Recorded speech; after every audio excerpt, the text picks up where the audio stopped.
Hi guys, आज हम लोग नया टॉपिक पढ़ेंगे। टॉपिक ये था कि हम लोग ने पिछले क्लास में पढ़ा था कि नॉन कॉपरेशन, खिलाफत मूवमेंट। अब एक टॉपिक है आपके different different stance with in the movement. अब कह रहा है कि अलग अलग रूप, अलग अलग तरह से इस मूवमेंट को देखा जाएगा। ठीक है, अब जैसे कि जो मूवमेंट है किसान के लिए क्या था, ठीक है, और जो जंगल में रह रहे लोग उनके लिए क्या था। एक वर्ड था स्वराज। स्वराज का मतलब क्या था? ऐसे था सेल्फ रूल, खुद का रूल। बट यहाँ पे लोगों ने इस वर्ड को अलग अलग समझा। जैसे कि जंगल के लोग के लिए मानना था कि ये रूल क्या है, कि स्वराज का मतलब क्या है। उनके लिए था कि वो अपने जंगल में आसानी से आ जा सके। प्लांटेशन वर्कर के लिए स्वराज क्या था कि जहाँ पे वो काम करे हो वहाँ से आसानी से निकल जाए। किसान के लिए क्या था कि किसान के लिए था कि उनका ज़मीन पे वो आराम से खेती बाड़ी करे। मतलब कहीं ना कहीं स्वराज को सबने अलग लिया। और कांग्रेस के लिए क्या था कि खुद का रूल आए और ब्रिटिशर्स यहाँ से चले जाएं। मतलब यही था। अब ये जो टॉपिक है स्वराज का कॉन्सेप्ट, ये अलग अलग, ये मैं नेक्स्ट क्लास में पढ़ूंगा। अभी बात करता हूँ ये जो मूवमेंट है, क्या ये मूवमेंट सक्सेस होता है, स्लो होता है, क्या होता है। ठीक है, अब जैसे इस बुक में लिखा हुआ है, मैं थोड़ा लाइन पढ़ देता हूँ। The movement start with the middle class participation. अब इस मूवमेंट में कौन पार्टिसिपेट करता हो? मिडिल क्लास पार्टिसिपेट कर रहे हैं। Okay, thousand of student live government school colleges. मैंने ठीक बताया था ना, स्कूल छोड़ देना, कॉलेज छोड़ देना। तो ये सब चीज़ में तो स्टूडेंट आगे रहते ही हैं कि स्कूल छोड़ दिए, कॉलेज छोड़ दिए। ठीक है, हेड मास्टर टीचर्स रिजाइन, ये लोग भी रिजाइन मार दिए, मस्त हम चिल कर रहे हैं। Lawyers gave up their legal practice, और लॉयर्स जो थे वो बोले कि अब हम कानूनी लड़ाई नहीं लड़ेंगे, मतलब कोर्ट वोट नहीं जाएंगे। Okay, the council elections of boycotted in most province. Council election जो कि जहाँ पे लॉ बनता है, तो वो इलेक्शन को बाइकआउट किया गया बहुत सी जगह पे, एक्सेप्ट मद्रास। तो आपके एग्जाम के लिए एमसीक्यू के मद्रास में नहीं किया गया। तो वहाँ पे कौन पार्टी थी? जस्टिस पार्टी थी। उनका मानना था कि वो एक नॉन ब्राह्मण्स की पार्टी थी, मतलब वो ब्राह्मण नहीं थे। वो मानते थे कि अगर वो यहाँ पे लॉ बन रहा है वहाँ पे वो चले जाएंगे तो कहीं ना कहीं क्या होगा कि जो ब्राह्मण्स वो लोग नहीं है तो वो ब्राह्मण्स के पार आ जाएंगे, मतलब ब्राह्मण्स के इक्वल आ जाएंगे। जो पावर ब्राह्मण्स के पास है वो कहीं ना कहीं हमारे पास आ जाएगा। किस सेंस में हमारे पास आ जाएगा कि लॉ बनाने का पावर हमारे सेंस में आ जाएगा। तो एग्जाम के लिए कौन सी पार्टी है जिसने इलेक्शन को कहीं ना कहीं बाइकआउट नहीं किया? दैट इज मद्रास में थी justice party. Okay, the effect of non cooperation on the economic front. आपके एग्जाम में आता है कि नॉन कॉपरेशन का क्या इफेक्ट है इकोनॉमिक फ्रंट पे, मतलब कि पैसा से संबंधित क्या इफेक्ट है। ठीक है, तो अगर इकोनॉमिक फ्रंट पे आएगा तो 2-3 पॉइंट में बता दूंगा, वो आपको लिखना है। ठीक है, अब देखिए क्या इफेक्ट है। तो पहला बोलता है फॉरेन गुड्स फॉर बाइकॉटेड। ठीक है, फॉरेन सामान को क्या किए हम लोग? बाइकआउट कर दिए। ठीक है, दूसरा क्या बोला? शॉप पिकेट्स, पिकेट का मतलब एक तरह धरना देना, ये सब चीज़ किया गया। And foreign cloth burned in huge bonfire, मतलब कि जो विदेशी कपड़े थे उसको जला दिया गया। ठीक है, आपके एग्जाम में वही है कि फॉरेन क्लोथ को बर्न लिख दीजिएगा सिंपल, और बाइकआउट। दूसरा point, the import of foreign cloths half between 1921 से 22 के बीच में, its value dropping from 102 to 57 crore. ये याद रख लीजिए वैल्यू। ठीक है, एग्जामिनर को जब चेक करेगा ये वैल्यू डाल दीजिएगा तो लगेगा कि हाँ आपको याद है। तो सिंपल सी बात है कि जो फॉरेन का हम लोग जो डील कर रहे थे, किस चीज़ में डील कर रहे थे, देखिए फॉरेन का क्या लिखा हुआ है, the import of foreign clothes. जो हम इंपोर्ट करते थे, मंगवाते थे, जो पहले हम 102 करोड़ को मंगवाते थे, अब वो घटे कितने का हो गया? 57 करोड़ का।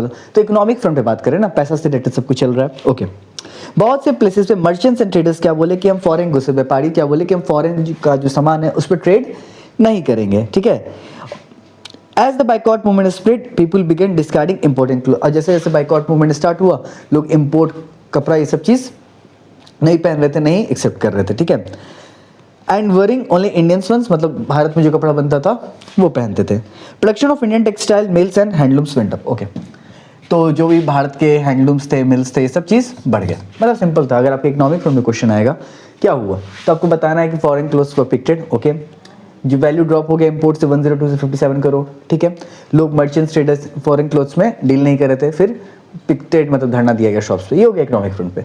अच्छा, अब ये मूवमेंट फेल एक तरह से नहीं कहा जाएगा, यहाँ पे फेल को हम नहीं कहेंगे, यहाँ पे स्लो कहेंगे। अब स्लो क्यों होता है? देखो मैं अभी बता देता हूँ स्लो क्यों होता है। देखो, आपने कहा कि आप स्कूल नहीं जाओ, कॉलेज नहीं जाओ, जॉब नहीं करो, टीचर्स को बोला पढ़ाओ मत, कपड़ा इंडियंस पहनो। ठीक है, आपने ये कहा। तो आपने ये कहा, 5 पॉइंट में लिखता हूँ। ठीक है, तो क्या ये आसानी से आ जाएगा? आपने कहा स्कूल मत जाओ, तो क्या आपने ऑल्टरनेटिव स्कूल तुरंत खुल के दे दिया? क्या आपने कहा कॉलेज नहीं जाओ तो ऑल्टरनेटिव कॉलेज खुल के तुरंत आ गया? आया, टाइम लगा। थोड़ी थोड़ी ना एक कॉलेज बोले बन गया, टाइम लगेगा ना। ठीक है, टीचर्स को बोला कि आपने या मत जाइए पढ़ाने, चलिए ठीक है, तो वो जॉब के लिए कहाँ जाएंगे भाई? वो तो टीचर ही है, वो जॉब के लिए कहाँ जाएंगे? तो ऑल्टरनेटिव स्कूल कोचिंग नहीं है। ठीक है, उसके बाद जो लॉयर ये सब भी कहाँ जाएंगे जॉब करने के लिए? ठीक है। और सबसे इंपॉर्टेंट, आप बोल रहे इंडियंस वाला पहनिए, वहाँ पे मिल में बन रहा है कपड़ा, सस्ता है, या खादी महंगा है, कितना दिन तक लोग पहन पाएंगे। तो ये कारण हुआ स्लो होने का, ठीक है। बुक में क्या लिखा है मैं पढ़ देता हूँ एक बार।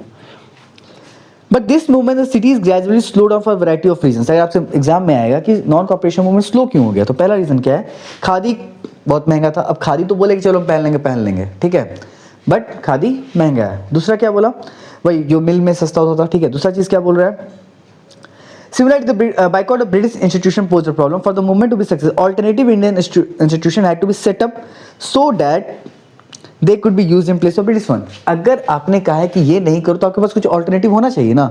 मैं अगर आपको बोलूँगा कि ऑनलाइन नहीं पढ़ो तो आप स्कूल या कोचिंग में अच्छा से पढ़ाइए, ठीक है। तो कहने का मतलब क्या है कि जो भी चीज़ है यहाँ पे आपने कहा कि बाइकआउट करो, ठीक है, मैं करूँगा बाइकआउट, लेकिन कब तक करूँगा, कोई ऑल्टरनेटिव मेरे पास होना भी तो चाहिए।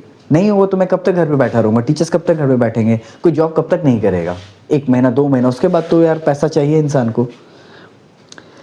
These were slow to come up, धीरे धीरे आ रहे थे। So student and teachers began trickling back to government school and lawyers joined back work in government court. मतलब वही था, स्कूल और टीचर्स, स्टूडेंट और टीचर्स लौटे आते हैं कहाँ पे, गवर्नमेंट स्कूल कॉलेज में, और लॉयर भी गवर्नमेंट कोर्ट में। तो ये हुआ स्लो का कि आपको सिंपल लिखना है, ऑल्टरनेटिव इंस्टीट्यूशन नहीं पॉसिबल था, ठीक है। 3-4 जितना मार्क्स का क्वेश्चन उतना पॉइंट, 4 मार्क्स, ऑल्टरनेटिव स्कूल नहीं था, ऑल्टरनेटिव कॉलेज नहीं था, टीचर और जो लॉयर थे वो वापस लौट गए। सबसे इंपॉर्टेंट बाबू खादी, वो सबसे एक्सपेंसिव था। इकोनॉमिक्स में बता दिया, ठीक है। अब नेक्स्ट टॉपिक में बात करूंगा कैसे कैसे ये मूवमेंट कहाँ पे गया था, मैं बता देता हूँ। रिबेलियन इन कंट्री साइड पढ़ना है हमें, उसके बाद फिर स्वराज इन द प्लांटेशन। उस दिन मैं 2 टॉपिक को एक साथ ले लूँगा, ठीक है। और फिर नेक्स्ट 2 क्लास में टुवर्ड्स सिविल डिसोबीडियंस। मतलब कोशिश पूरा रहेगी कि अगस्त तक आपको आज़ादी दिला दूँ, ठीक है। चलो, थैंक यू।